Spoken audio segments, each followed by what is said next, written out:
The 50% increase in SoFi's stock price this year is bringing back memories for some investors of its temporary surge when they went public through Chamath Palihapitiya's SPAC merger. However, there is currently a heated online debate between the bears and the bulls regarding the future prospects of this fintech company. Has SoFi managed to break out of the $5 per share slump that it has been in for months, and is it about to surge fivefold back to its former stock price of $25 a share? Or is this just a temporary rebound for a company that is ultimately doomed to go bankrupt? While these may seem like two extreme possibilities, in this video, I will examine the key arguments for both sides and assess whether SoFi can prove its value to investors, or if it will exhaust its funds before doing so. So, without further ado, let's delve into the issue. In 2011, SoFi began as a student loan company at Stanford, which is significant as it provides insight into their future direction based on their past. For years, they primarily provided private student loans nationwide. However, after some changes in leadership and a few notorious controversies, they transformed into a completely different company by the 2020s. To give you a quick overview of SoFi, the company can be broken down into three main business segments. The first is lending, which generates a significant portion of their profits. Secondly, they offer financial services such as SoFi Invest, checking and savings accounts, and credit cards.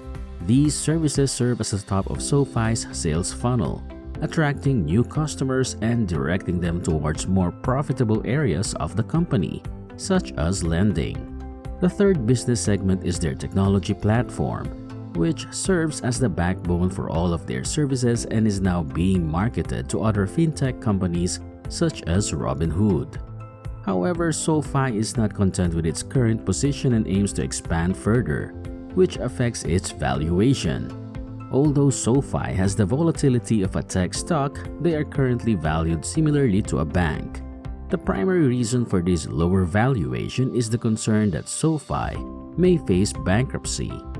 SoFi undoubtedly has enormous potential for value appreciation. Their revenue is growing at an impressive 52% annually, which would result in a five-fold increase in their size over the next 4 years. Furthermore, they are effectively targeting young customers who are likely to earn more money as they age. Yet their current stock price places their market cap at around $7 billion. This figure, when compared to their book value of $5.17 billion, which essentially represents their value if they were dismantled and sold, suggests that the market is uncertain about the likelihood of their future growth. What is the cause of this uncertainty? With a significant amount of stock-based compensation, free cash flow depletion, and multiple articles warning of imminent bankruptcy, it's not surprising that investors are feeling apprehensive. However, let's delve further into these concerns, since if there is indeed a risk of bankruptcy, it's crucial to exit the stock now. On the other hand, if there is no such danger, SoFi could offer a tremendous chance to achieve returns of 2, 3, or even 4 times over the next few years. Let's now return to the topic of whether or not SoFi is facing bankruptcy. When you search for SoFi bankruptcy on Google, one of the first results is from the website Macro Axis. They publish articles which appear to be generated automatically, analyzing companies' earnings.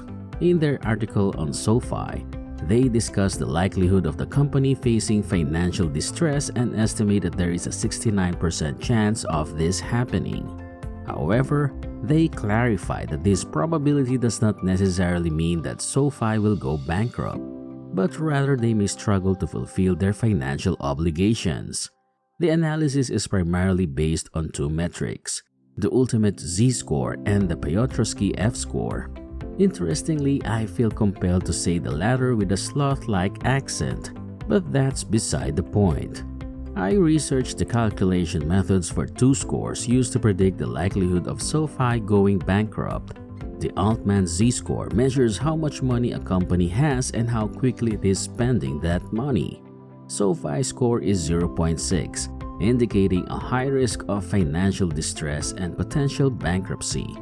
However, this score has limitations and may not be accurate for banks or software companies like SoFi. Altmans Z Score currently predicted the Great Recession of 2008, but its effectiveness for SoFi investors is unclear. The website used another metric to calculate SoFi's risk of bankruptcy, the Piotroski F score, which ranks a company's financial position from 0 to 9. SoFi received a score of 0, which is concerning since this is one of the two main metrics used to rate their likelihood of going bankrupt. However, the website didn't have any data to calculate the score and just defaulted to 0. This shows that the Z-score isn't a good metric and the website didn't calculate it correctly. Unfortunately, this misinformation could mislead investors. The website should add safeguards to prevent this from happening again. There are legitimate reasons for investors to be nervous about SoFi's future, but I won't use this site as a straw man for all arguments against the company. Two convincing arguments against SoFi are stock-based compensation and dilution, which have been subject to much criticism. SoFi's high stock-based compensation has put downward pressure on the current stock price and could make a difference between appearing profitable and unprofitable under GAAP accounting. However, high stock-based compensation is important for aligning incentives and retaining talent in a market where pay cuts are not feasible. SoFi's continued pause on student loans is not a big worry, as their lending business seems to be making plenty of money without it. What is SoFi's plan for addressing these issues? They need to adopt a long-term approach. While it may be difficult to reduce their stock-based compensation in a single quarter, they can work to decrease the percentage of revenue spent on it over time, especially as they have a large number of performance-based stock units maturing. Additionally, SoFi's CFO has indicated that we should expect a drop in stock-based compensation as a percentage of revenue in the future. However, the most concerning metric for SoFi is its cash flow, which reflects the amount of money they bring in or sends out each quarter. This is a crucial factor in valuing a company, and in Q3 2022, SoFi's cash flow was negative $2.9 billion, representing over half of the company's entire market cap at that time. At first glance, this may appear alarming to those who are used to evaluating tech companies, but SoFi is not just a tech company, it is also a bank. Therefore, it is important to consider metrics that are most relevant to other banks. SoFi's business involves offering loans, which means that significant amounts of debt are added and removed from their books on a regular basis, leading to substantial fluctuations in their cash on hand. As a result, relying solely on free cash flow is impractical, as they could display $1 billion in free cash flow one quarter and a negative $1 billion the next without affecting their operations. The key question is how much money SoFi is burning through each quarter and how much cash they have available to sustain it. We can use Ebitda to get close to measuring SoFi's cash flow.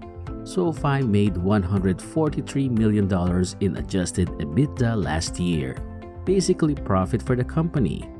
GAAP accounting standard subtracts out stock-based compensation from Ebitda, but even though SoFi is still not profitable from a strict GAAP perspective, they are bringing in more cash than they are burning.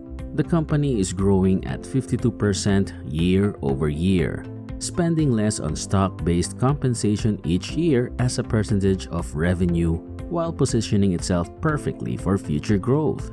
There is no major risk of the company going bankrupt, and as long as they continue what they're doing, the company will more than triple in size in the next 3 years based on its current growth rate. However, the stock price is below the price they had when they went public. SoFi still has competition as a risk, and it's important for them to grow quickly to capture market share before competitors catch up. In a down market, it's easy to think like short-term investors, but it's better for SoFi to invest in growth rather than cut back on spending. And that's it for our video on SoFi's future prospects. We've examined the key arguments for both the bears and the bulls, and it's up to you to decide which side you're on. Are you optimistic about SoFi's future growth and potential for value appreciation?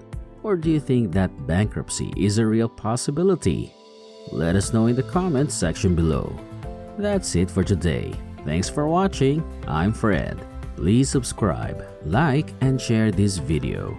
And if you're interested in learning more about SoFi, we recommend you watch this video for a deeper understanding of the company and its current position in the market. So click and watch the next video here to know more.